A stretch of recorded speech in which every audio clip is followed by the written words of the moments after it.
Welcome to Beyond the Grave, where darkness and the unknown collide. Join us on a spine-tingling journey through the chilling realms of the supernatural. Prepare to be haunted by eerie tales, ghostly encounters, and the unexplained mysteries that lurk in the shadows. Subscribe now, if you dare, and let's unravel the secrets that lie beyond the grave together. Hope you would enjoy the 1-hour scary story compilation on our channel. Subscribe our channel, and press the bell icon for more disturbing and chilling scary stories.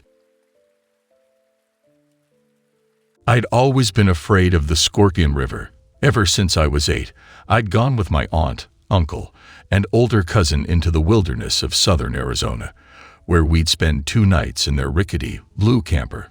We weren't alone. Around 10 other families joined us for that December weekend. The adults sat around the fire, swapping stories of better days, back when the economy was stable and kids respected their elders. The 7 or so of us children quickly grew bored with the talk and went exploring. To call the Scorpion River a river was an overstatement. Water only runs there once or twice a year. The rest of the time, it was just an expanse of sand. Our campsite was close to the river, yet the sandy cliffs meant that one had to fight through half a mile of cat claws and ancient mesquite trees to get there. Yet every day, without fail, we'd make the trip. It was worth it to play games of tag in the flat sand or to make forts below the huge cottonwoods that lined that part of the river. Every time, an adult would come with us, much to our annoyance. They made sure we kept to the stretch of cottonwoods. The only time we were allowed to leave was when the group of adults decided to hike to what we call the funnel. The funnel was a natural rock formation, a vertical tunnel cut through the cliffs on the other side of the river.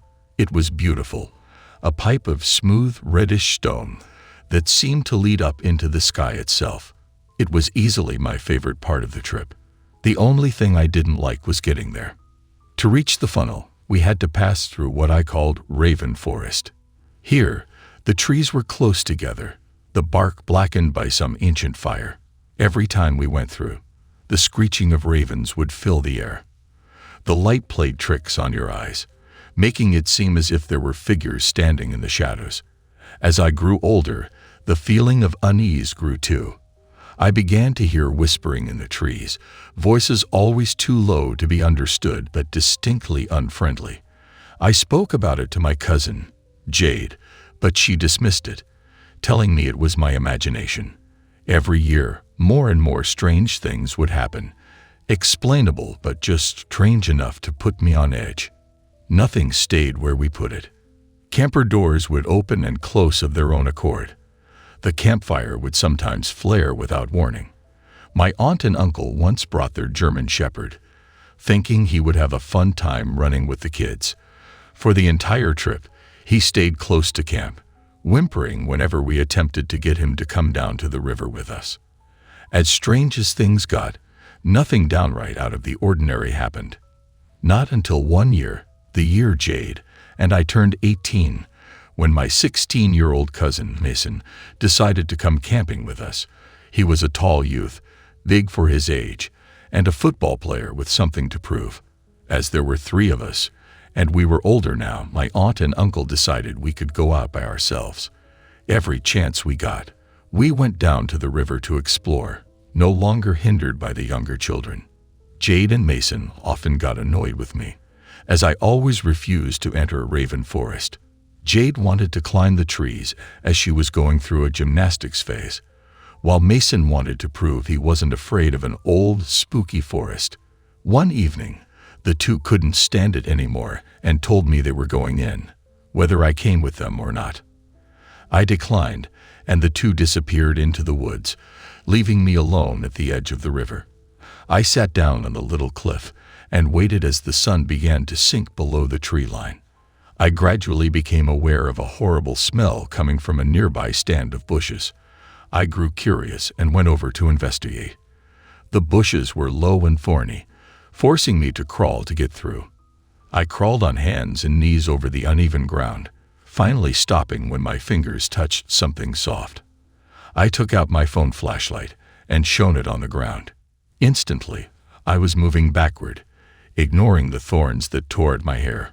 For lying on the ground was a pile of dead songbirds, heads missing, surrounded by blood and ants. I pulled myself to the edge of the river and stayed there, breathing hard and trying not to throw up. Several minutes later, my cousins returned, talking and laughing.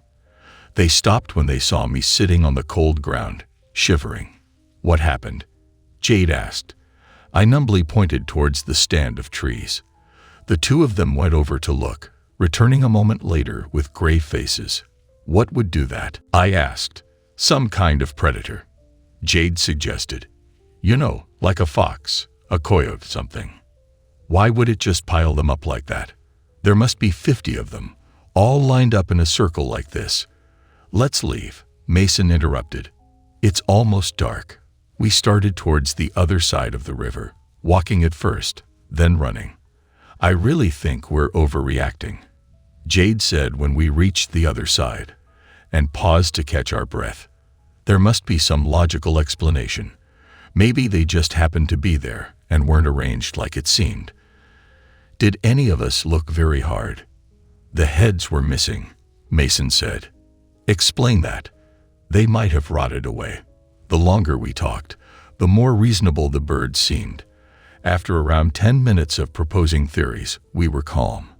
Mason decided to try climbing the cliff to get to camp instead of going through the river bed, which was muddy from a recent rain.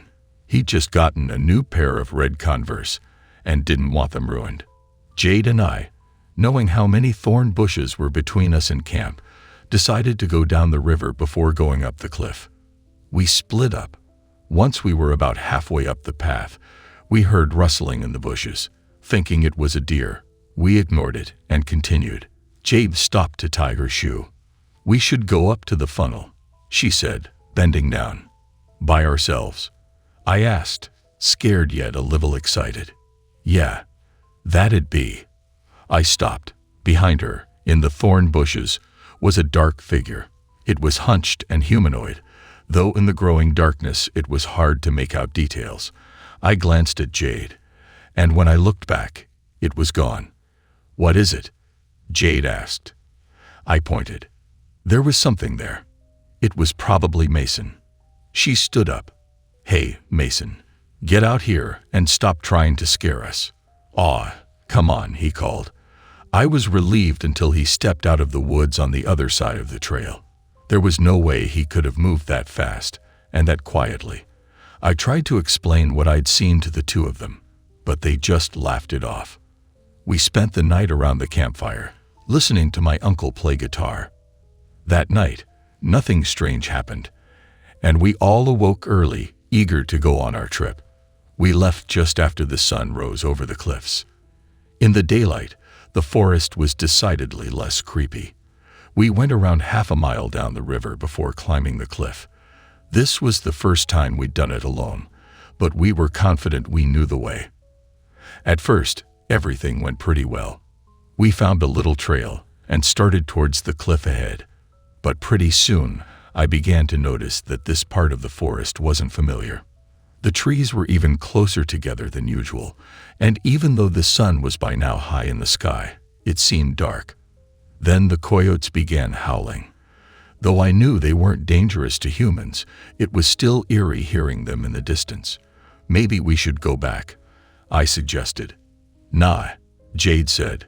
"We can still find the funnel. Let's just get off this path. It should be like a mile west of here." "I'll go first," Mason said. "I've got a leather jacket, and you don't." When we left the path, I thought I heard the whispering, though it was hard to hear over the racket my cousin was making by breaking a path through the trees for us. Finally, we reached a small stream bed, long since dried up yet not overgrown. A minute or two later, we reached a funnel. We all knew instantly that it wasn't the one we were used to. It was smaller yet went further into the cliff face, more of a canyon than a tunnel. As we entered it, I noticed something far up near the top, around 200 feet above us. It was too far away to make out what it was, so I decided to climb a little way up the side of the other side of the canyon. Meanwhile, Jade and Mason went farther into the canyon. I could hear them talking as I climbed as far up the wall as I could. As I still couldn't see what it was, I decided to take a picture with my phone. I pointed it out and snapped the picture, deciding to see if my uncle, who was into photography, could somehow enhance it. I started to climb down and tripped. I landed hard on the floor of the funnel, glad for my thick coat. I heard rustling in the bushes to my left and waited to hear the others laughing at my clumsiness. Yet no sound came. "Guys?" I called. "We're up ahead," Jade replied faintly. I started to go after them, having to squeeze between the trees and under the bushes, which clung stubbornly to the dirt floor of the funnel. Suddenly, I had the feeling of being washed. Again, branches cracked. I wanted to turn and tell whoever it was to cut it out, but my body wouldn't respond. I froze as the sounds grew closer and closer. The whispering increased in volume. Then the spell was broken as Mason called my name. The frozen feeling disappeared, and I turned, ready to confront whatever it was. Nothing was there. I hurried to join my cousins, who stood below the object on the funnel wall. From here, it was apparent that it was a bit bigger than I was. Something dripped from it, leaving trails of dark liquid on the pale wall. Around it circled several ravens. "Think that's a nest?" Jade asked before I could tell them what had happened. "Maybe," Mason replied, shading his eyes. We stayed there for a few moments, trying to make out what it was before growing bored. "Race you to the entrance," Mason called. He ran off through the trees, ignoring the thorny bushes. Jade and I followed more slowly, knowing we couldn't beat him. Then, above the sound of our own footsteps, I became aware of a distant voice, rising and falling in some sort of haunting song. It sounded female, but there was something unnatural about it, as if we were hearing a recording played backward. "Do you hear that?" Jade asked. I nodded. We ran to the entrance of the funnel, where we met Mason. "Did you hear singing?" I asked. "No," he replied. "What are you talking about? Didn't you hear anything?" She shook her head. "No. We should head back." We were then confronted by a problem. We didn't know exactly how to get back to the river without having to push our way through thorn bushes. Finally, we had no choice but to start moving. Mason led the way, pushing through thorns and bushes without a care. Jade and I followed more slowly, carefully avoiding the worst of the thorns. After a few minutes, the two of us were separated from him. We found ourselves in a circle of thorn bushes with no easy way out. "Mason," I called. He didn't respond, though he couldn't have gotten more than 10 feet ahead. We sat down, deciding he'd come back eventually. My feeling of unease began to grow. Finally, Jade spoke, her voice small and quivering. "I don't think we're alone," she said. I nodded, feeling my muscles begin to lock with fear. From the direction of the funnel came the sound of something pushing through the trees. Jade's eyes met mine, and I knew she could hear it too. "We need to get out of here," I said, eyeing the thorns that surrounded us. For some reason, I had no idea how we'd gotten inside the little clearing. The sounds were growing louder, along with the whispering. All at once, I realized something. The voices had never threatened me. They'd been trying to warn me. I got to my feet and pulled Jade up. "We're leaving," I said. I pushed through the bushes, ignoring the sting of the cuts the thorns left on my arms and face. Jade followed, and we ran through the forest. At one point, I tripped and Jade pulled me to my feet. Behind us, the sounds were growing closer and more urgent. The voices weren't whispering anymore. They were screaming. For what seemed like 1,000 years, we ran through the forest. Though it was only a mile, it felt like 100. Finally, we ran out into the river, nearly knocking over Mason. The voices stopped, along with the crashing of whatever was pursuing us. "Where were you?" he asked, as we tried to catch our breath. "I've been calling for you for hours." "Hours?" I asked. We weren't apart for more than 20 minutes. He shook his head. "I was just about to go get help. I noticed that the sun, directly overhead when we'd left the funnel, was beginning to set. Jade laughed. The sound was a little too high. "We must have looked dumb," she said, "running from nothing like that." "Nothing?" I asked. "We must have just imagined it." "Really, Jade? It was probably just some animal." We started walking back to camp, and soon I began to believe we imagined whatever had happened too. I heard the sound of the singing and ignored it, deciding I was imagining it again. Then I noticed that the other two were looking at me in horror. They could hear it too. We began running, not stopping until we reached the camp. When we told our story, the adults just laughed, blaming it on overactive imaginations. My uncle, who had been visiting the area since he was a child, claimed there was no second funnel. We soon packed up and drove home. As it was late by the time we reached our hometown, I decided to spend the night with Jade and go to my house the following morning. While we were there, I remembered the picture I'd taken of the thing in the funnel. I asked my uncle to enhance it, and he agreed. "It'll probably be a nest," he said as he worked. "You probably disturbed the ravens, which decided to chase you off." I didn't agree, though I didn't say so. "Oh, kids," he continued with a smile. "I used to be like you." One time I remember thinking. He stopped, his smile disappearing instantly. He got up and backed away from the computer. Then he turned and ran for the phone. Jade and I looked at the now enhanced picture. The thing was not a nest. In fact, it was a body, headless like the birds we'd seen in the tree grove. Though the picture was still blurry, the jacket the figure wore was unmistakably black leather. On his feet were a pair of bright red Converse. Just then, the doorbell rang. "Girls," my aunt called. "Mason is here."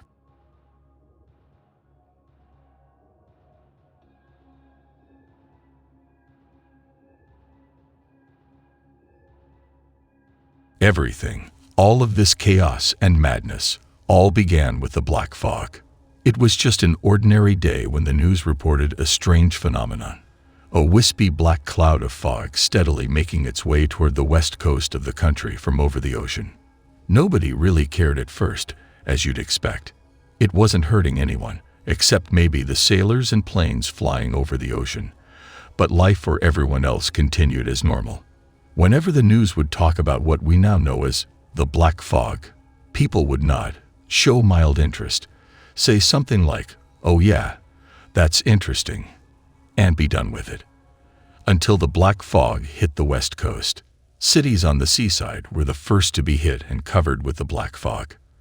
The news went crazy, with every station frantically pointing their cameras at the fog to capture footage of the unique event. Personally, it always looked like a thick cloud of smoke to me instead of a city covered in fog. The news said that nobody from the outside world could contact anybody in the fog. A nationwide panic was beginning, and it grew fast. People who had previously disregarded the black fog now looked for ways to leave the country, as the news reported that the black fog was still heading east, as though determined to devour the entire country. With mass hysteria of this magnitude, it can safely be assumed that plenty of doomsday prophets came forward with explanations about the fog's origin. It quickly became obvious to me that these prophets of the apocalypse were nothing more than crazies who walked into the news stations from off the street. Nearly every scenario imaginable was told as a reason for the black fog's existence. God's wrath on humanity, the apocalypse, aliens seeking a safe place to land their spacecraft. The black fog was simple fog mixed with pollutants in the air. It was a publicity stunt for a new movie. The government was using the fog for some purpose. Fulhu was rising. We heard everything, but none of the theories seemed to make sense. There were a few more days of chaotic news reports, and then the black fog came to my town. I was walking home that fateful afternoon, turning a street corner to see my two-story home come into view down the street. Cars breezed past me at a steady pace. Coming toward me down the sidewalk was a mother pushing a baby stroller with an enthusiastic little boy running ahead of her, cheerfully telling his mommy to hurry up.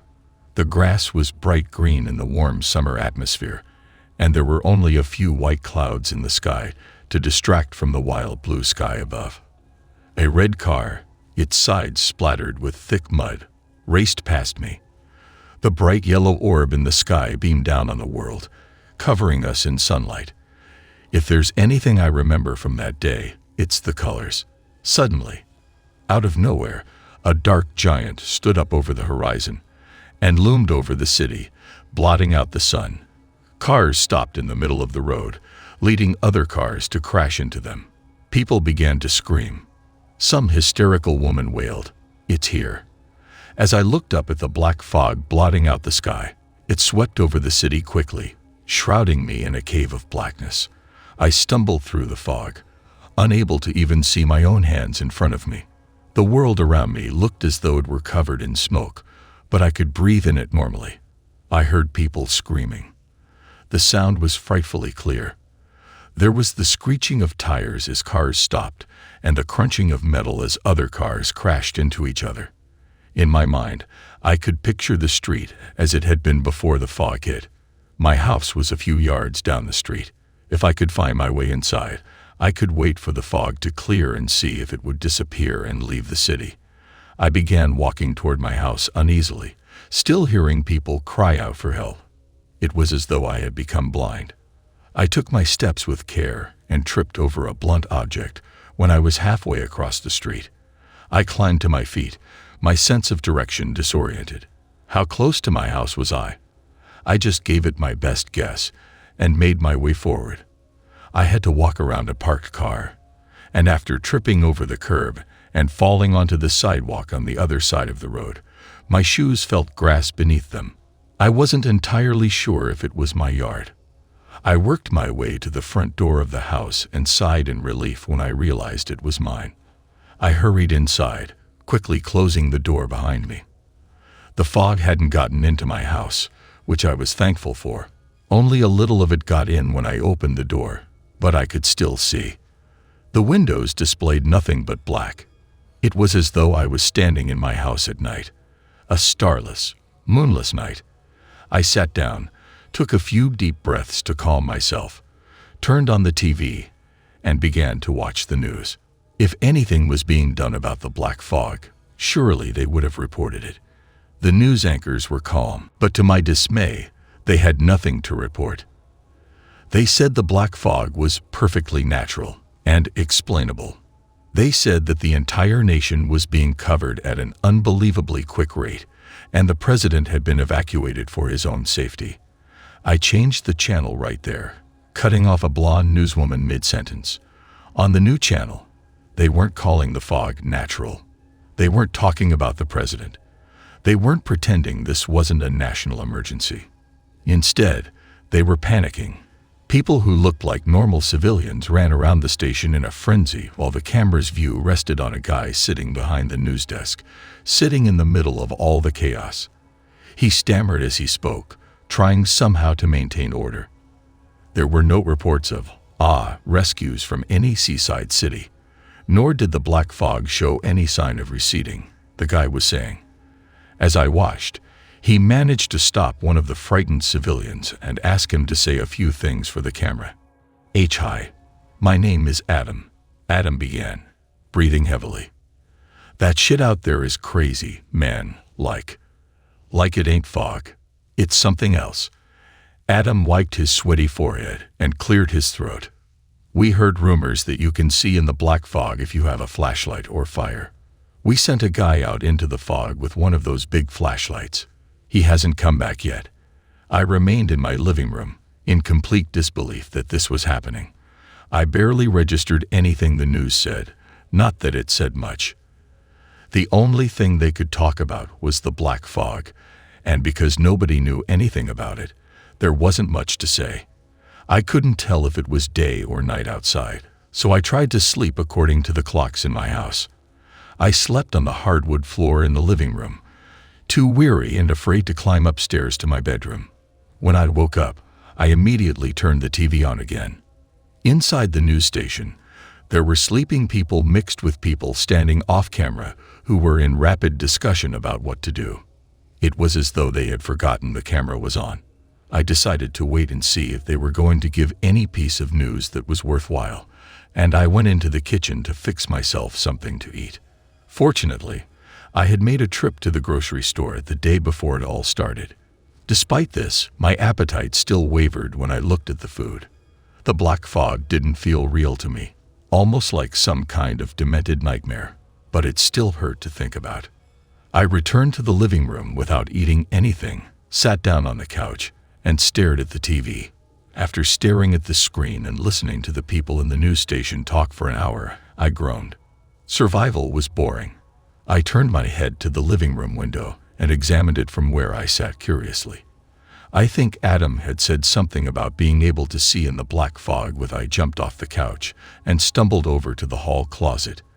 After shuffling through coats and other miscellaneous things, I found a flashlight.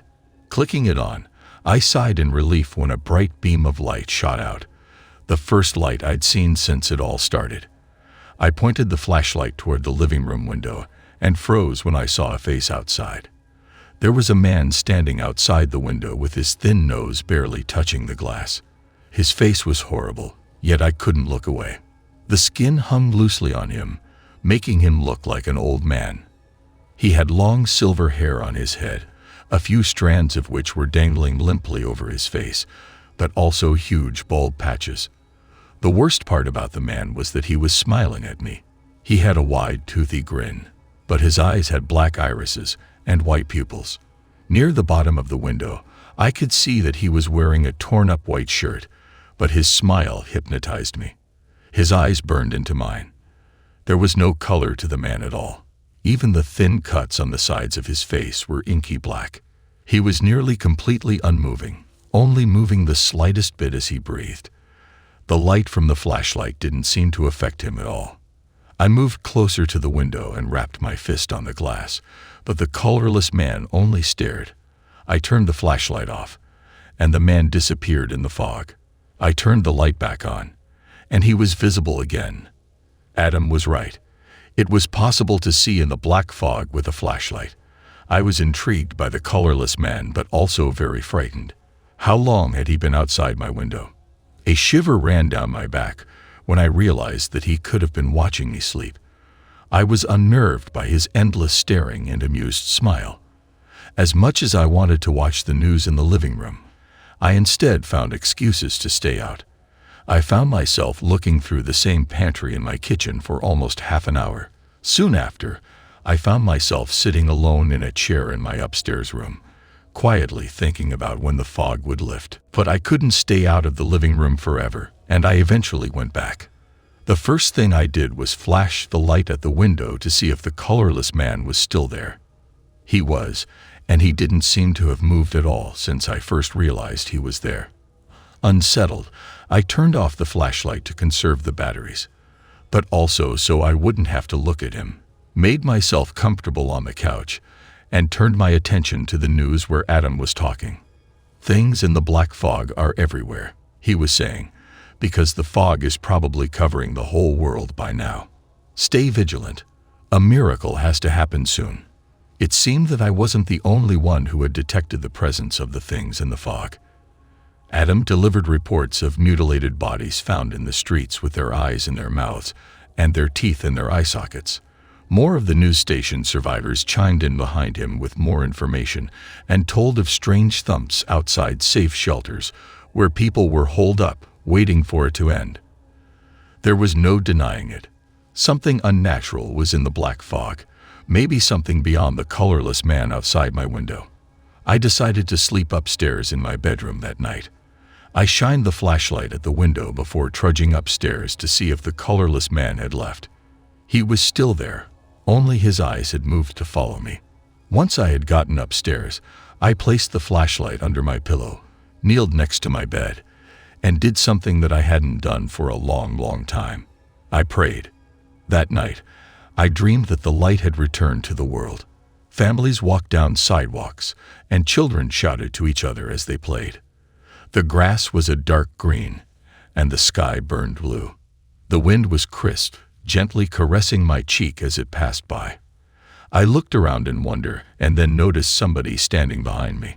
I whirled around to see the colorless man standing there with that same grin on his face, only this time there was no glass separating us. I woke up sweating. The first thing I saw was my bedroom window. Out of curiosity, I took the flashlight from under my pillow and pointed it at the window, my thumb flicking the switch on. I don't know what I was expecting to find there. I was probably thinking that the colorless man would somehow be outside my second-floor bedroom. Something was out there, but it wasn't him. This time, it was a woman with pale skin and long black hair. She looked younger than the colorless man, probably in her 20s, but she still had the same crooked grin, the same vacant eyes, and the same unsettling stare. She was also completely drained of color. I immediately fell off my bed and screamed as the colorless woman stared on. I crawled to my feet and slammed my bedroom door closed as I hurried out into the hallway. As soon as it had shut, I noticed another window in the hallway. I flashed the light at it and gasped when a fat, colorless man came into the light, grinning as though laughing at a private joke. I didn't know what to do. Total panic seized me, causing me to flee from the unseen eyes in the black fog. I shined the flashlight at every window I came across. I found another colorless woman in the guest room window and a thin, colorless man looking into the upstairs bathroom before I managed to reach the stairs. I practically flew down them and dived into the kitchen, where I ducked under the table and tried to catch my breath. Out of the corner of my eye, I could see the kitchen window. As much as I didn't want to know if one of them was there, I still flashed the light at the window. This one was the worst one yet. He resembled a wolf with a wide snout, shaggy black fur, and pointed ears, and he stared at me with wide, hungry, pupilless white eyes.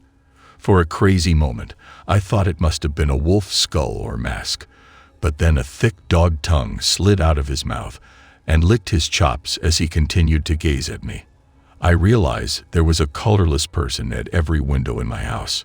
I stumbled out of the kitchen to get away from the starving eyes of the colorless wolf and found myself standing in the living room. I flicked the flashlight on and pointed it at the window to see that the colorless man was still there, patiently waiting. As I stared, his grin widened and revealed fangs like razors in the back of his mouth. His eyes flashed red, the first color I'd seen since the black fog had arrived. And then the flashlight died, leaving me alone in the dark. As I stood there, blinking in the utter blackness that surrounded me and pressed in from all sides, something began tapping on the living room window. As if in response, the colorless people began tapping on every window in the house. The sound was maddening, completely in unison, and growing louder and more frequent as every second crept past. And I've been listening to them ever since. All of them, just tapping on the windows. The sound never leaves, never stops, and never pauses. Listening to that endless noise, I just know that it's tearing my mental state in half. I don't know how much longer I can take this. I just heard a window break. I hope to God it isn't the wolf.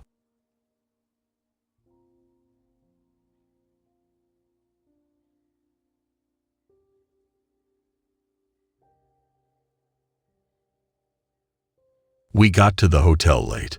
The kid was a mess, and so was I. I'd let Sally sleep through the flight while I tried to keep our 2-year-old girl from having a total meltdown. As the plane started its final descent, my relief was punctured by an absolute nightmare of a stabbing sinus headache.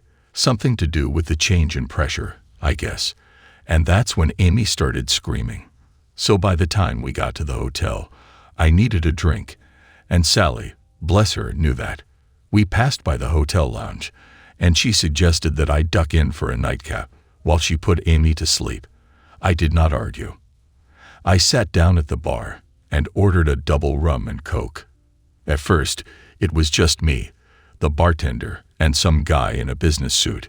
It was coming on midnight, but the business suit was talking loudly on his phone. "You tell Jensen that DDP needs to happen tonight, or he's avocado toast." Something like that. The bartender rolled his eyes and set my drink down in front of me. I slammed it down and ordered a Sam Adams. Halfway through that, I was starting to feel better. Just after midnight, the bar started filling up with more business suits, a bunch of white, cocky-looking dudes, all talking loudly. I heard the bartender mutter under his breath. He was a middle-aged black guy, looking very tired and ready to go home. "It looks like the asshole convention is in town," he said. I had one more beer, then headed up to my room. Sally and Amy were dead asleep. I crawled in bed next to Sally and was out in no time at all. I woke up late and missed out on the coffee pods that the hotel provides for each room, as Sally had already gotten to them. She and Amy were bouncing around on the other bed while a Paw Patrol cartoon played on the TV. I figured there would be some coffee in the lobby or something, so I left the room and headed that way. In the hallway, 3 cleaning ladies were on their knees, scrubbing away at the floor. As I got closer, I saw that they were trying to clean up this massive brown stain. "Jerks," one of the ladies was saying. No consideration at all. It wasn't hard to guess that one, or several, of the business suits had left that stain after a night of heavy drinking. I nodded to the ladies, then made my way to the elevator and pushed the button. When the door opened, a group of maybe 20 teenage girls in red short uniforms, soccer, I figured, poured out of the elevator. I marveled that so many of them had fit in there and stepped in. The girls had pushed every button in the elevator, so I had to wait as it stopped on each floor. Floor 8. Ding. The door opened. Nobody came in. The door closed. Floor 7. Ding, and so on. I needed some coffee. I made it to the lobby, and it was packed to capacity. The business suits were all milling around, talking loudly, and there were just as many teenage girls in different colored uniforms, holding forth while simultaneously typing away on their phones. I weaved my way through the throng, got my coffee, and headed back to the elevator. 3 of the girls and one of the business suits got along with me. As we rode up, I looked over and saw that the man was ogling the girls in their shorts. I felt the rage bubbling up as we climbed higher, and when the girls got off on the 6th floor, I turned to the man and said, "Did you get a good look, asshole?" He smiled at me. Should the help really be talking to the guests that way? Do I have to make a report to your manager? I was on the verge of telling him that I didn't work there, but then I knew that he knew that. He was just being a smug dick. I briefly considered cold cocking him, but I knew he wouldn't be honorable about it, and he'd sue me or get me arrested, and then I would be screwed. So I kept my mouth shut until I got off at the 9th floor and called him a douchebag on my way out. The whole thing left me in a foul mood, but as the day wore on, I forgot about it. We ended up having a fine day, visiting with Grandma, and then looking at all of the fish and sea creatures at the Tampa Aquarium. That night, I was awakened at 2:30 a.m. by horrific screaming. It sounded like torture or slaughter. I shook Sally. "Hey," I said. "Did you hear that?" "Mim," said Sally. "That's screaming. It sounds like somebody's getting murdered. Or worse. I don't hear anything." It was loud. "Maybe it was a dream," said Sally, turning over to go back to sleep. I felt a chill on the back of my neck and sat there wide awake for an hour, just listening. But I didn't hear anything except the heavy breathing of Sally and Amy deep in sleep, so finally I joined them. In the morning, I again missed out on the coffee in the room and again made my way to the lobby. Again, there were 3 cleaning ladies furiously scrubbing at a fresh brown stain in the hallway. This time, I shuddered when I saw it. Something was going on. We had another full day, at the zoo this time, and by the end of it, I was exhausted from walking around in the Florida heat. But I couldn't sleep. I kept thinking about the screaming that I had heard the night before and that brown stain. Just before midnight, I headed down to the lounge. It was full of business suits, loud and obnoxious. As always, the same bartender was there. I ordered a Sam Adams, and when he set it down, I asked him, "Hey, did you hear that horrible screaming last night? Middle of the night, like 2:30. He shrugged. "I don't know nothing." Man, that struck me as an odd thing to say. What's that mean? You didn't hear it, or you don't know what it was. Means what it means, man. Means I don't know anything. Okay, thanks, I said. I sat there drinking my beer, asking myself if that was really a weird thing to say, or if I was just tired and getting paranoid. Maybe it was a dream after all. That screaming. No, I had heard it, and the bartender was definitely being squirrely. I was loath to talk to them, but finally curiosity got the better of me, and I went over to a table of business suits. Hey, I said. They stopped talking and looked me over. We don't need any more drinks right now, one of them said. I sighed. They liked that joke. Did anybody hear that screaming last night? Oh yeah, said one of them. That was my doing. Sorry about that, friend. That was you. It sounded like somebody was getting killed. What happened? Wow, said the man. This is really awkward. Look. It wasn't my fault, I swear. What? What wasn't your fault? Banging your wife, friend. She's a wild ride. All of the men at the table erupted in laughter. I had some brief thoughts, but they all ended with me in jail, so I clenched my jaw, left my beer at their table, and headed back to my room. When I got to my floor, I heard someone giggling. When I turned the corner, I saw a man in a business suit open his door. Behind him was one of the teenage girls in her short red uniform. She was sort of weaving around, obviously drunk or wasted on some kind of drug. The man grabbed her wrist and shoved her into his room. Then he went in and closed the door behind him. I stood there, frozen, for a moment. I didn't know whether to call the police or try to handle it myself. I thought about that monster in there, raping the girl. It could happen before the police arrive. I ran down the hall and began banging on the door. After a minute, the man opened the door a crack, with the chain on it that keeps it from opening all the way. What the fuck do you want?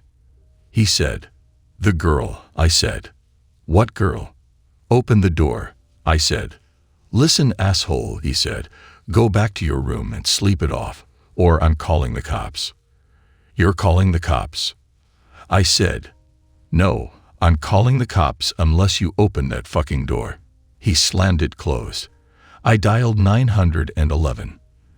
There's a man here, I told the lady. He got a teenager drunk, and now he's alone with her in his room. I gave her the details and then started banging on the door again. Eventually, a man turned the corner and came down the hall. I recognized him. He was the guy who told me he'd been screwing my wife. What the hell is going on out here? He asked. This guy, I said, choking down my rage and pointing at the door. He's got a teenage girl in there, drunk. I think he's raping her. The man smiled. Nah, he said. Jerry wouldn't do that. He stepped up beside me and knocked on Jerry's door. Jerry, he called through the door. Are you in there raping some girl? Bob. That you? Asked Jerry through the door. Yeah, said Bob. Are you raping the girl in there? Jesus, Bob. Would you get that nutjob out of here? I've called the police, but if he just leaves, I won't press charges. Bob looked at me. Look, guy, I think you better head back to your room and go to sleep. You don't want to deal with the cops, do you? Fine. I said, we'll wait for the cops. Then I shouted through the door. Hear that, Jerry? The cops are coming for you. The cops came 15 minutes later. 2 of them. We've got calls from both of you, said one of them to me. We're going to sort this out right now. He knocked on Jerry's door. Sir, this is the police. I'm going to need you to open up. The door opened right away, and the cop stepped in. I tried to follow, but the second cop put his hand on my chest and told me to wait outside. A few endless minutes later, the cops emerged. Sir, said the first cop, addressing me. Have you been drinking tonight? He sure has, said Bob, who was still standing out there with me. Earlier at the bar, he was ranting about somebody screaming last night, but nobody else heard any screaming. Officers, this man is delusional. We can't have him harassing us all the time. We're here on important business. Sir, said the cop to Bob. We're going to need you to go back to your room and get some sleep." Bob shrugged, then walked down the hall to his room. The cop turned to me. He asked me a bunch of questions about who I was, what I was doing there, and that sort of thing. Finally, after conversing with his partner, he said, "We're going to let this slide. I think that maybe you had one too many, and you really think that you saw a girl go in there, and you were trying to do the right thing. But I'm leaving word at the department as well as the front desk here. If there's one more incident, it's game over. Do you understand?" I nodded. "Good. Now go back to your family and get a good night's sleep." "Thank you, officers," I said. And then I did walk down the hall to my room and go in. Sally and Amy were sleeping. But I couldn't. I lay awake all night wondering what Jerry did to the girl and how he made her disappear into thin air. And as I was asking myself that, I realized that it was completely insane. I didn't feel insane. I had seen that girl go into that room. But the girl wasn't there when the cops searched the place, and there was no exit other than the door that I was standing in front of the whole time. And that, I decided, might just mean that I had gone insane. The next day passed in a daze. We had a BBQ at Sally's mother's house, and somehow I made it through. Sally knew that something was wrong, but I did my best to act like everything was normal. But at some point I asked, "What do you think about staying at a different hotel tonight? Why would we do that?" Asked Sally. "This is our last night here. We already paid for the room." I shrugged. "It's just, all of those businessmen crawling around the place creep me out. I saw one of them making eyes at one of the soccer girls." "Yeah," agreed Sally. "They're creeps, but not worth changing hotels over." "I guess you're right," I said. That night, after the girls were out, I decided to head down to the lounge again because I knew that I wouldn't be able to sleep. As the elevator door was closing, a hand reached in to stop it, and then Bob stepped in. "Listen, buddy," he said. "We know who you are." He said my name, my wife's name, my kid's name, our home address, and the home address of our employers. "Who are you?" I asked after taking a hard swallow. "What do you want?" "We're going to destroy you," said Bob, "for fucking with Jerry. The cops might have let you off, but we're not going to. Say goodbye to your bank account. Say goodbye to your house. It'll all be gone by the time you get back." I didn't know what to say or what to do.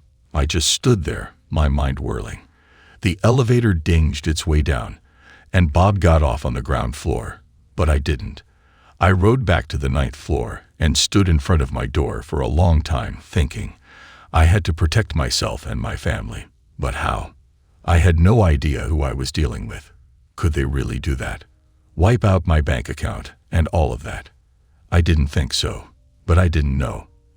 They sure were able to find out the details of my identity quickly and easily enough. At some point, I must have dozed off, leaning against the outside of the door to my room. I hadn't slept at all in 36 hours. I was awakened by the screaming. I looked at my phone. It was 2:30 a.m. The screaming sounded like it had come from just around the corner. I stood up and walked slowly down the hall. It was totally silent. I got to the corner and slowly stuck my head around it. There, a ways down, was a group of a dozen or so of the girls in red uniforms, kneeling down, hunched over something. I stepped around the corner. "Is everything okay?" I asked, walking forward.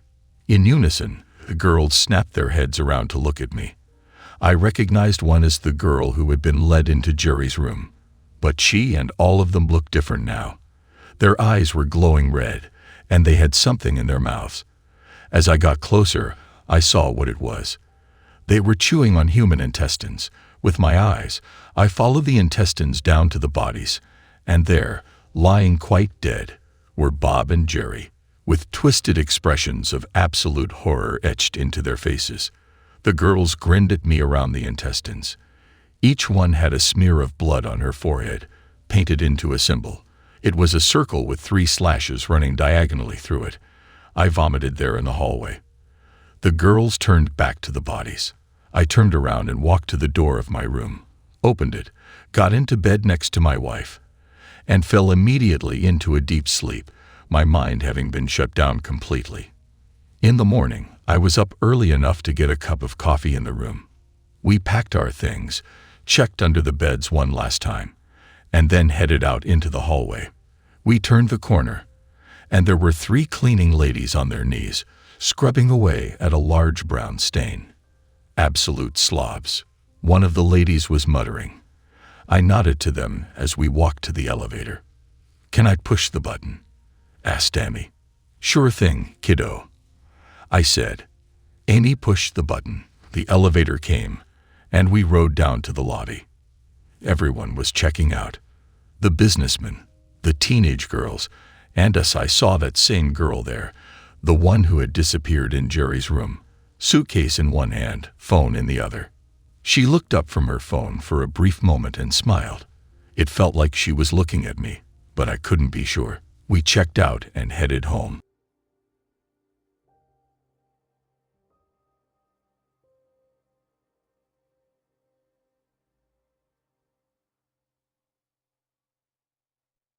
It was the year 1992. Peter Ivankov's life has never been the same since then. Firstly, because his home country had gone through a massive transformation following the dissolution of the Soviet Union the previous winter. Secondly, 1992 was the year Peter went blind. Early that year, Peter's mother began sending him on regular trips outside their house in St. Petersburg. Despite the mundane nature of these trips, Peter never got tired of them. A trip to the marketplace for potatoes felt like a great quest. To him, it was proof of his manhood, that he was finally of age to bear the responsibilities of an adult. His mother also sent him on trips to deliver food to neighbors. Those he certainly didn't mind. Their neighbors were nice people, and Mrs. Kuznetsov next door, whose husband had died from esophageal cancer years before, routinely lavished on him her homemade cookies. There was a particular house, however, that Peter's mother had never instructed him to visit. To Peter, that house was a mystery. In all his years, he had never seen anyone exit or enter it, and had never before laid eyes upon its occupants. However, he knew that someone was living inside it, for his mother made routine visits to the house every morning, always bringing a bowl of porridge with her and returning with an empty bowl. Once he had tried to spy on whoever lived inside through a window to no avail, for all the windows of the house had been, and still were, covered up by impermeable white curtains that were stretched tight over the windows. In his recollection, those curtains had never been lifted before. Then, one day, Peter's mother fell ill. Peter awoke that morning to find her lying on the sofa and pointing at the bowl of porridge set on the kitchen table once he entered the living room. "Take this to Mrs. Popov, dear," she instructed Peter. When she saw the puzzlement on his face, she added, "She lives 2 houses to the left of ours, in the house that I visit every morning to bring her food." Peter, curious and excited that he finally had the opportunity to learn more about the strange house, grabbed the bowl, said goodbye to his mother, and went out. The weather was cold outside, but Peter didn't feel it. He was too busy speculating what this Mrs. Popov would look like, as well as marveling at the bowl of porridge his mother had given him. For starters, it was big. The bowl was more like a small tub and was quite heavy. Secondly, the porridge in the bowl was nothing like anything he had seen. It was unusually white and looked more like white paint than porridge. Whatever she may have turned out to look like, Mrs. Popov didn't seem like a very warm and welcoming person. After pressing the doorbell 3 times and knocking on the door, Peter decided that Mrs. Popov probably hadn't heard him and let himself in. The door wasn't locked, which was peculiar. Peter stepped in and saw that the interior of the house was even more unusual. Upon setting foot into the house, Peter had the urge to cover his eyes for a moment. Like the porridge, the inside of the residence was painted stark white. All the furniture, all the walls, the staircase and the doors were white, with not a speck of color to be seen anywhere. It was as if all the colors and textures had been drained out of the house. A shuffling noise came from behind an open door on the 2nd floor. Peter figured there must be someone inside. Climbing the stairs was no easy task, with the steps painted white. Peter was essentially blind and had to grope his way upstairs while not tipping the bowl of porridge over. The open door was slightly ajar. Peter stepped in front of the door, bracing himself to enter. "Peter," a gravelly, scratchy voice asked from behind the door. He jumped. "Who is it?" Peter managed to reply. He had spilled porridge on the floor, not that it was very obvious. Actually, it was barely noticeable.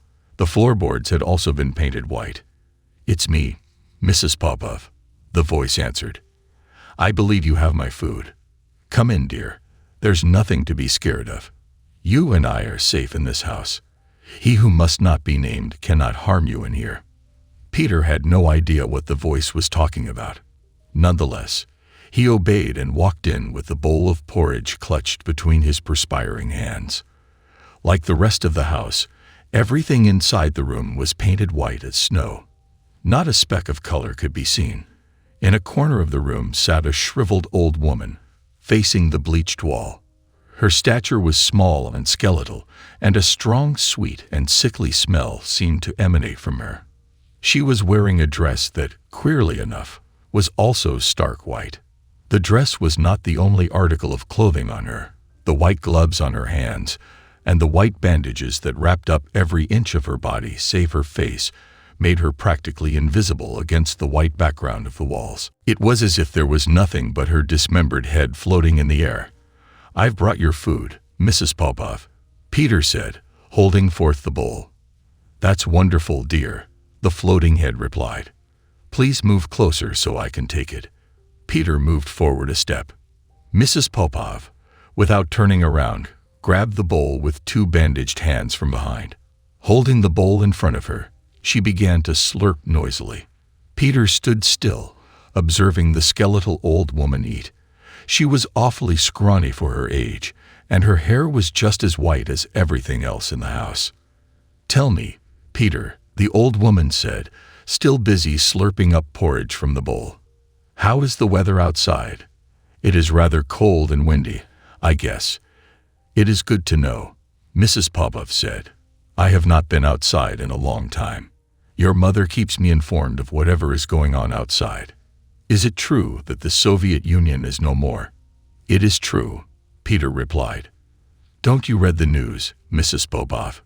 "It has been a long time since I read anything," Mrs. Popov replied. "Reading is dangerous. Words and pictures consist of so many colors, so many lines, so many shapes, and so many patterns. He who must not be named is everywhere, and his eyes lurk among these details. One must be very careful." Peter was 10, but he knew enough to understand that Mrs. Popov wasn't exactly in her right mind. His mother had told him how old people turn senile and less sane as their minds degenerate. He figured this must be the case with Mrs. Popov.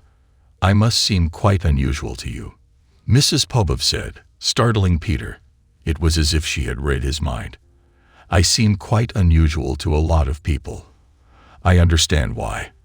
After all, why would anyone live a life like mine if they hadn't truly opened their eyes and seen what I see? People in the outside world think that I am crazy for shutting myself inside this strange White House. That is because they do not see the terrible dangers that surround them every day of their lives. They do not slow down to observe the small and seemingly insignificant details. Ironically, it is in these small and insignificant details that the greatest dangers lie. The devil is in the details, Peter," Mrs. Popov finished. "The devil is in the details. Never forget that." Without turning, she handed the empty bowl back to Peter. Peter took the bowl and walked out of the room and out of the strange White House. On his way home, Peter thought about what Mrs. Popov had said. He had not the slightest idea what she might have meant. That night, Peter and his mother had borscht for dinner. As he stirred the thick, blood-red soup with his spoon, he couldn't help but notice little shapes and patterns in the viscous stew. A piece of carrot floating on the surface made him think of a rowing boat. A few blobs of grease formed the shape of an elephant's head. He noticed a pair of eyes in his soup in the form of two spots of grease. Squinting, he observed that the eyes had slits for pupils, quite like the eyes of a cat. Suddenly, the eyes blinked. A mouth appeared below the eyes and stretched out into a great, big, bloody grin. "Peter, honey." Peter's mother said she was concerned. "Is everything all right? You seem quite upset." "Everything is fine," Peter replied absent-mindedly. His face had gone pale, and he was shivering.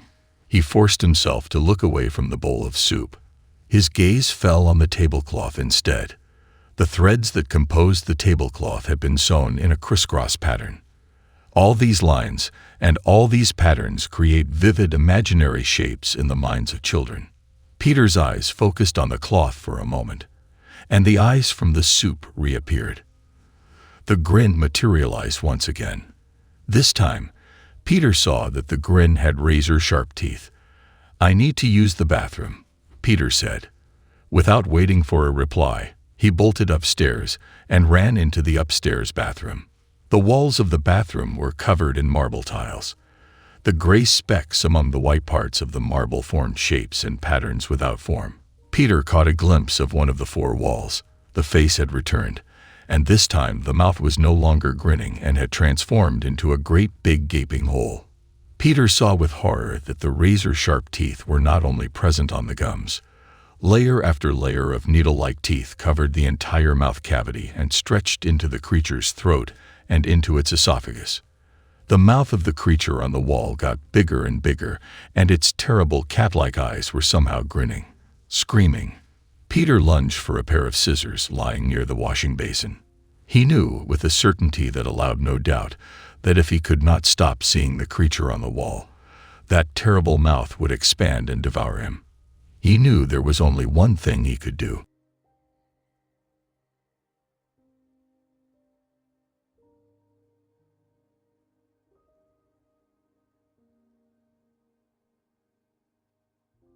I suppose when I say Noroi Gakutsu, most of you would guess I was talking about some exotic delicacy, or maybe some holiday resort in the Far East. You'd be dead wrong. A Noroi Gakutsu is a very nasty object that has been part of Japanese folklore for centuries, maybe even millennia. Please keep reading.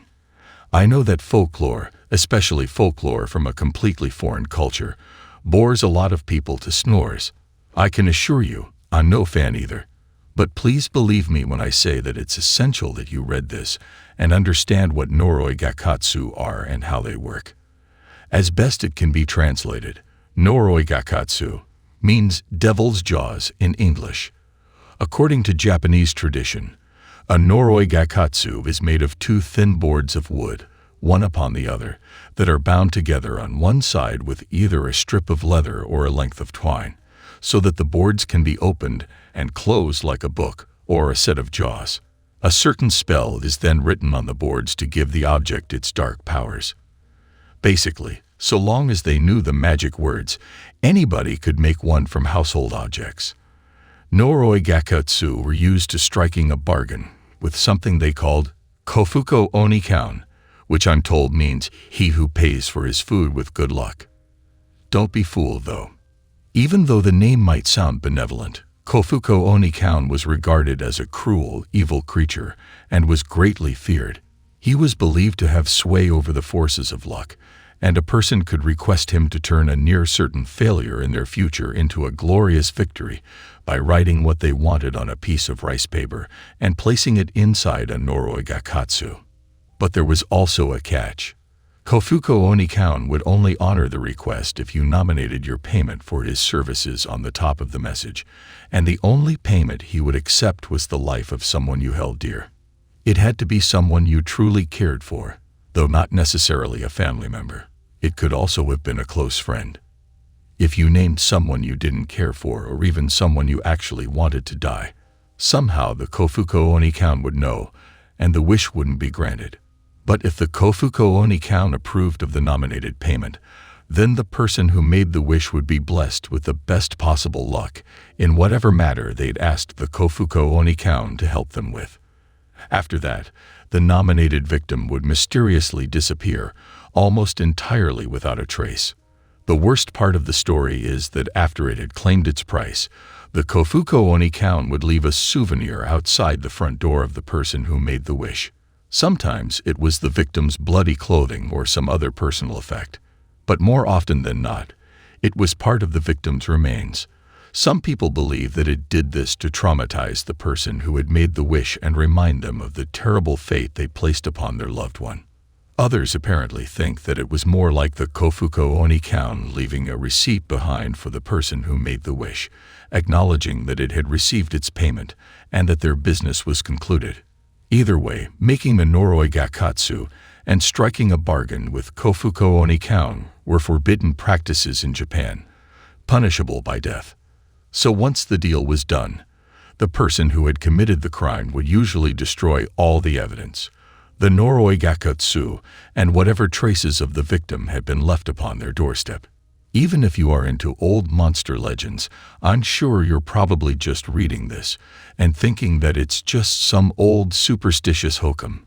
Well, a few days ago, hell, probably even a few hours ago, I would have agreed with you, but not anymore.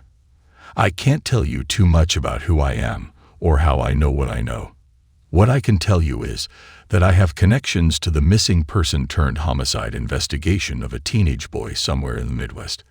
About a year ago, in the lead up to Halloween, there was this meme going around with a picture showing the top of a skeleton, the skull, neck, and shoulder blades. People would forward it on with NMS, tweets, and the like with simple messages like, "Happy Halloween," "Boo," etc. You might have gotten one yourself. Eventually, the meme found its way to somebody with a bit of knowledge about anatomy, and they realized that the skeleton in the picture was awfully realistic. They reported it to law enforcement, but it would be weeks before the report made it through the bureaucracy to a medical examiner, who verified that the image did indeed warrant some investigation. The ME was convinced that the skeleton was indeed the genuine article, but of particular concern to her was the pinkish tone of the bones and the trace amounts of what appeared to be blood and flesh still on it. What also concerned her were a series of scrape marks that could be seen on the bones when the photo was examined at high resolution. They appeared to encompass the entire skull, and the ME's opinion was that these were made when the flesh was stripped off the body by something with very sharp and very hard teeth. There seemed to be no legitimate reason for a photo like this to be circulating among the public. Law enforcement determined that it was either a leaked crime scene photo or evidence of an as-yet undiscovered crime. They considered that the photo might have been taken by some callous private citizens, asshole kids, who had found a dead body, photographed it, published it online, and never reported it to the cops.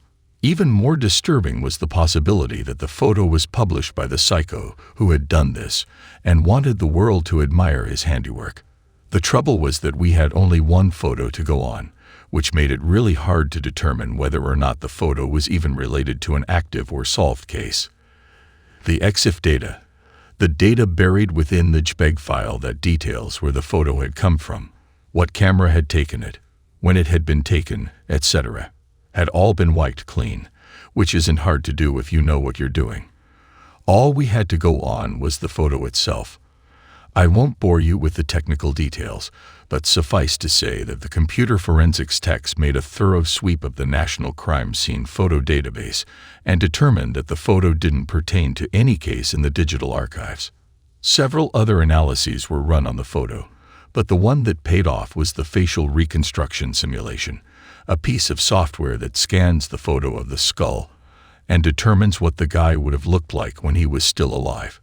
Eventually, we were able to match the reconstructed face to an active case file out of state. The skull belonged to a teenage boy, let's call him Jack, who had been reported missing. While the photo itself was being investigated, the meme was also being examined. We were charting its course back from the concerned citizen who initially reported the image to the police to the first person who'd ever sent the image. It wasn't easy, as the meme leapfrogged back and forth across several popular messaging services along the way. Just over a week after the victim's identity was confirmed, we were able to determine who had started the meme.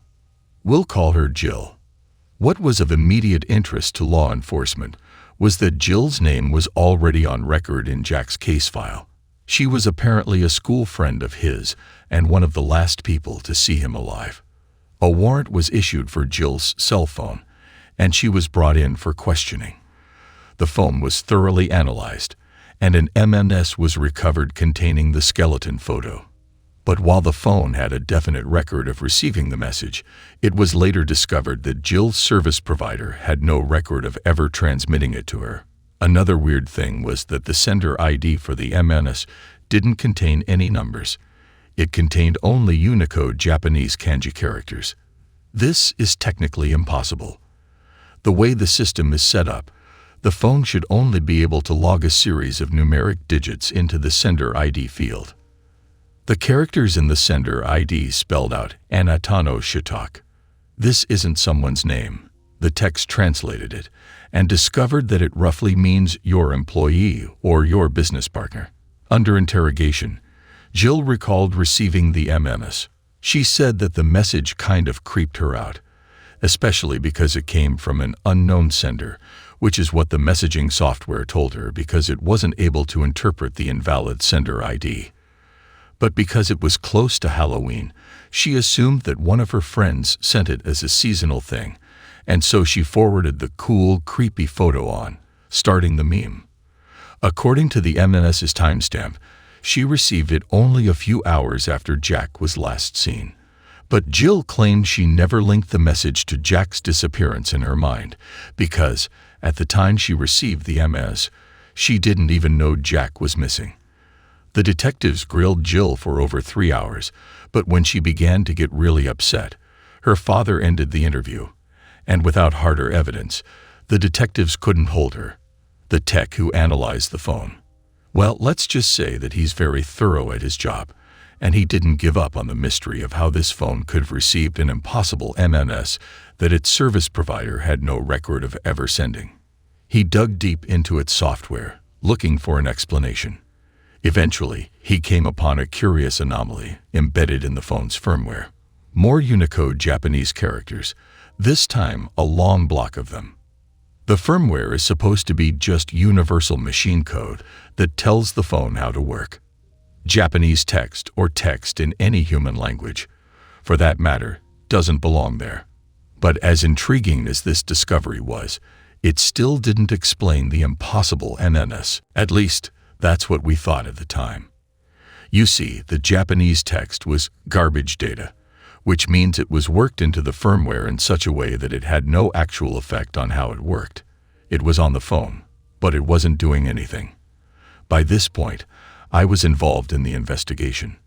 When I learned about the Japanese text in the firmware, I got curious, so I ran it through Google Translate. It didn't translate well, though. A quarter of the words weren't even recognized, and the ones that were didn't make any sense together. Frustrated, I called upon a Japanese-American acquaintance to translate for me. I'd expected it to be the manufacturer's copyright on the firmware code, or perhaps even the programmer signing his work, but it actually turned out to sound more like a somber poem of sorts. My Japanese-American friend agreed, saying that the language was far more elegant than day-to-day Japanese and more than a little archaic.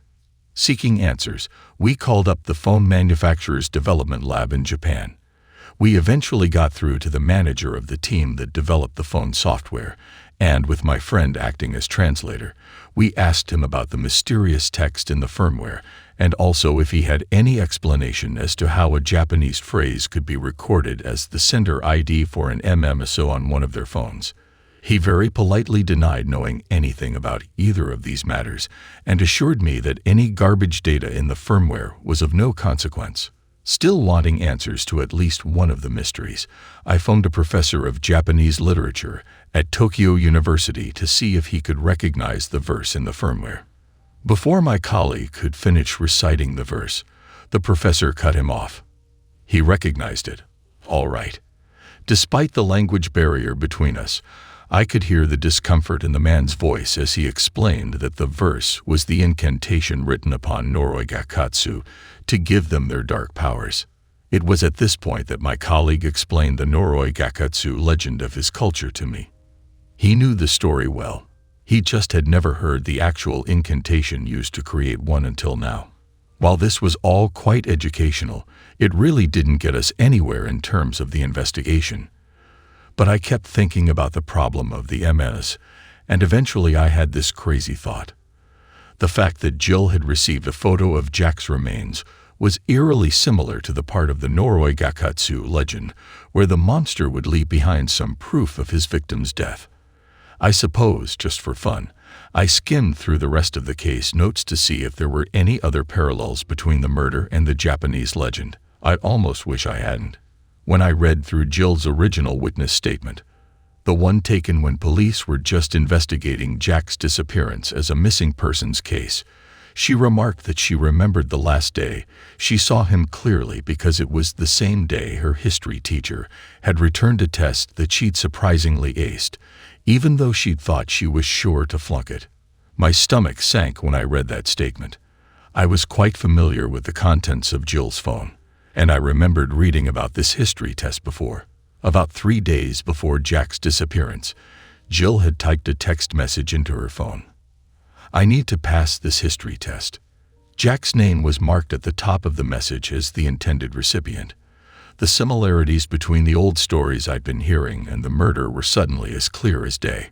Jill had a phone that, for some reason, contained an old Japanese spell used to summon a monster. She typed what could be interpreted as a demand for a good history mark into the phone, with her close friend's name on the message, and just like in the stories, Jill aced her test. Jack disappeared without a trace, and Jill received a sick memento of his death. If you pointed this out to me at the time, I would have chuckled and said, "Yes, it is a weird coincidence, isn't it?" I wanted to believe that that was all it was. I really did.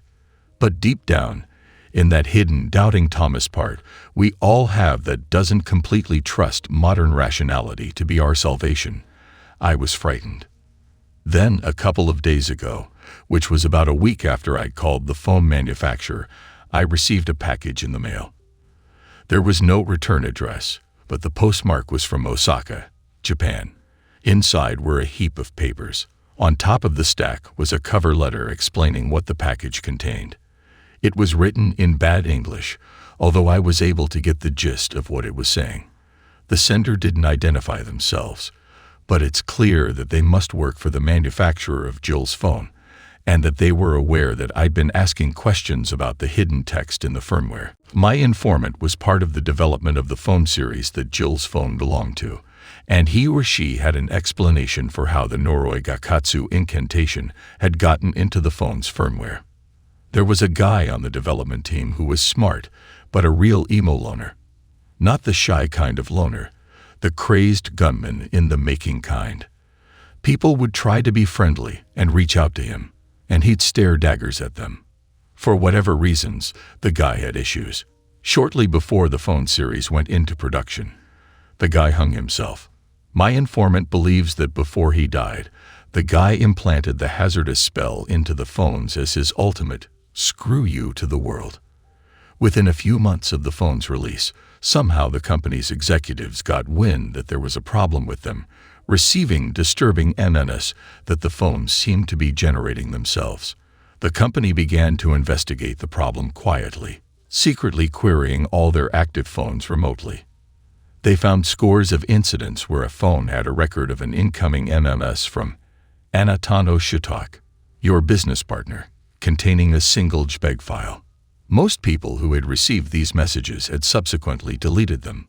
But in several dozen cases, the JPEGs were still on the recipient's phones and were retrieved by the company.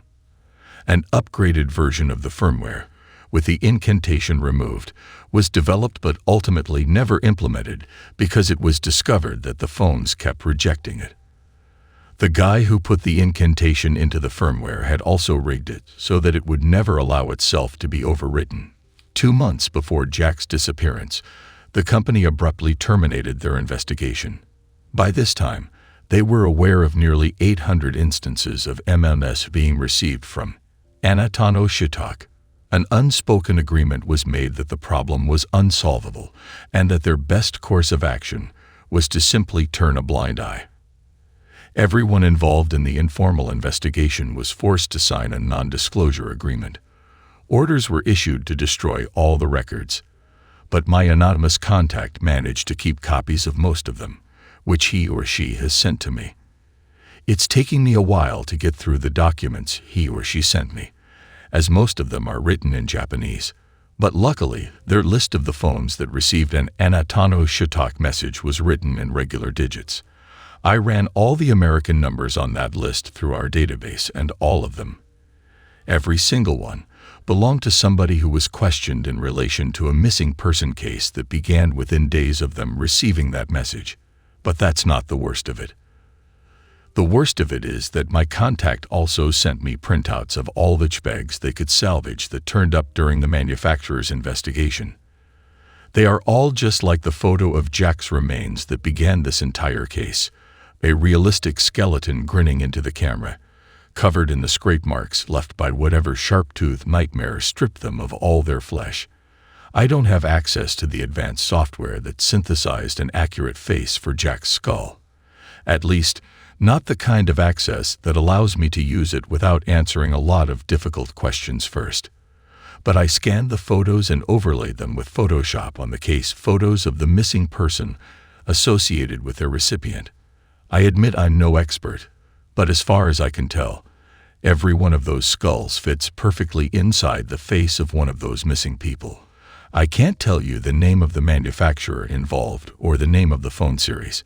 Suffice to say, they're a well-known company, and the phone series is quite popular. I wish I could tell you more, but if I do, I have no doubt that the company will have this warning suppressed as defamation, and that can't happen. The word has to get out, and I figure that half a warning is better than no warning at all. There's a common series of phones out there with an evil curse marked inside them. You may well be carrying a Norway Gakutsu in your purse or pocket, and even if you aren't, someone who cares about you may be. So please, be wary of typing out what you wish for, hope for, or even think you need. But most of all, be especially careful of whose name you place on those messages, because you just may be sending them into the devil's jaws.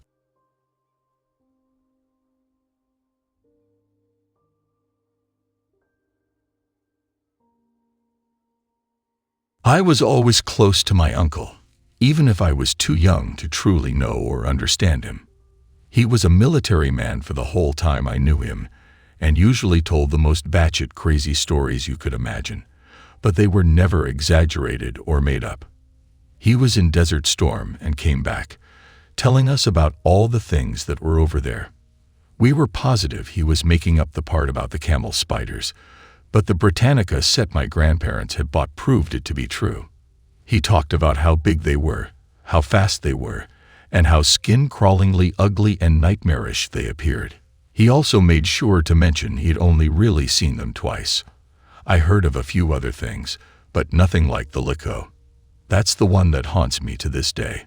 Of all the things he'd seen in the Middle East, he wasn't really in action. He was near a few bomb blasts, but not really in conflict at any time. He was a member of the intelligence community and mostly made his way as someone who translated and studied regions, maps, and, well, aside from that, I'm not sure. There was a lot he wasn't able to talk about. On his way home from his final tour, there were some considerable casualties, and the damage done to his fellow soldiers was pretty horrendous. While getting his paperwork together to get out, he saw a man on a gurney. The man was lying on his back, sobbing uncontrollably, holding his head in his hands. The blanket covered what was once legs, but now only two uneven stumps. "It'll be okay. You'll be fine," he reassured the soldier. "That isn't what I'm worried about. Of course I'll survive." The soldier snapped back. "I was supposed to be heading home, but now I'm stuck here in this shithole. They told me that in this condition, transporting me would take the place of two people. I'm stuck here until the next transport. This place is lighting up more and more every day." My uncle swallowed hard, sizing up the man and the situation. His decision wasn't an easy one, but he felt it was the right one. He gave up his seat to let the wounded soldier go home. My uncle was there when the soldier was being transported away, about to head out of the hellish war zone and back home. "God bless you," he had told my uncle.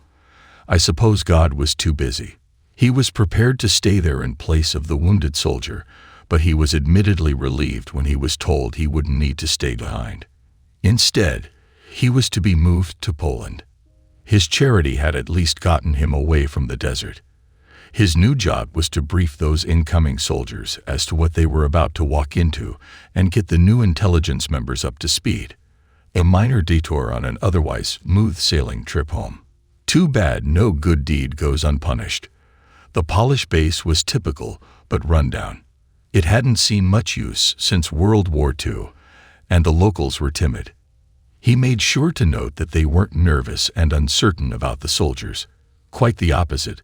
They were always happy to see the men in uniform, and most liked being near the base if the opportunity was there. They spoke of some creature that was nearby. A local fear. They called it the Liko. It was a beast that came out at night and terrorized the locals, supposedly searching for things that had belonged to its child, things that the townspeople had stolen. This didn't surprise my uncle. He'd heard plenty of local horror stories, and the reputation that the Polish people near the base held was one that was less than flattering. He'd assumed this was a way to keep the youth in check and prevent further theft, both on base and off base. While out walking one night, he saw something that would forever change his life. A local resident was running full sprint with someone hanging onto their back. Thinking it may be an instance of catching one of the thieves in the act, he began running after them. The thief heard my uncle's footsteps and turned quickly, yelling something in Polish. My uncle didn't understand any of what was said, as his language skills were limited to German and Arabic, but he did understand the panic and strain in the young thief's voice. The screaming of the thief was harrowing enough to stop my uncle, a hardened soldier, mid-run. When he saw the creature hanging around the neck of the thief, all the horror he heard in the man's screams made sense. The figure around his neck had long, bony hands and fingers that seemed to dig so deep into the man's flesh that his skin threatened to tear at any moment. As the creature's fingers slipped and the grip slid, a trail of boils and lesions was left in its wake. The head was down, but a clearly audible howling was coming from it. A howling like a strong wind cutting around the pane of a loose window, but more intense and loud. My uncle was frozen in his tracks and felt the prickles of goosebumps running across his skin, but when the head of the creature around the thief's neck rose to face him, he felt every hair rise at once. One long eyeball stretched down the figure's head like a stretched oval and slit like a snake's pupil. The mouth was opened wide to a deformed extent, howling and haunting. In the dim light, my uncle could still swear that the skin was pale and loose, like brittle wrapping paper. The sudden motion finally tore my uncle's vision away from the creature. The thief had his hand opened with a gold coin stuck to his palm. He made continual throwing motions with his hand open, but the coin didn't budge as it fused to his flesh. The creature watched the wordless exchange between the man and my uncle, slowed the howling, released the thief, and seemed to drift off into the air, being swallowed by the darkness of the night.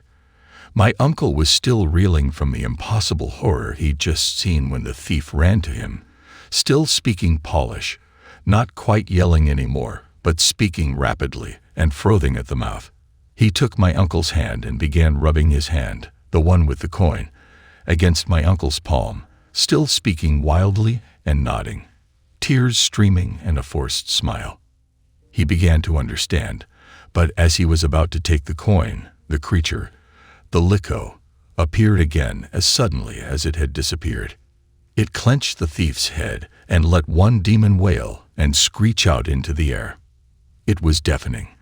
The thief appeared to scream, but was muted by the unearthly noise coming out of the Liko. The Liko's head stretched more and more, becoming more disfigured and horrific as the wail continued.